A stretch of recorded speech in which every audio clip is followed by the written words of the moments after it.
કેજરીવાલ માનસિક બીમાર છે અને જો માનસિક બીમાર નથી તો માં ભારત લોકશાહી આપણા દેશમાં એને રહેવાનો હક નથી। આજે ખેડૂત મહાપંચાયતમાં એને જે બકવાસ કર્યો, જે આઝાદી માટે જે લોકો લડ્યા, માં ભારતની આઝાદી માટે જે લોકોએ પોતાની જાનની કુરબાની આપી, શહીદી વહોરી, એ તમામ શહીદોનું, આઝાદી માટે લડનાર એક એક ભારતીયનું આજે કેજરીવાલે અપમાન કર્યું છે।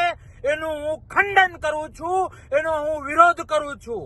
કેજરીવાલે એમની સ્પીચમાં એવું કહ્યું કે અંગ્રેજોને કભી લાઠી નહીં ચલાઈ, અંગ્રેજોને કભી અશ્રુવાયુ નહીં છોડા। તો શું દૂધ પાક પીતા પીતા આઝાદી મળી હતી? શું ગોળ દાણા ખાતા ખાતા આઝાદી મળી હતી? માતાઓએ દીકરા ગુમાવ્યા છે, બહેનોએ ભાઈઓ ગુમાવ્યા છે, માં ભારતના સપૂતોએ પોતાના લોહી વહ્યા છે, ત્યારે આઝાદી મળી છે। અને આજે તમારા સસ્તા રાજકારણ માટે તમે આવું બોલો છો।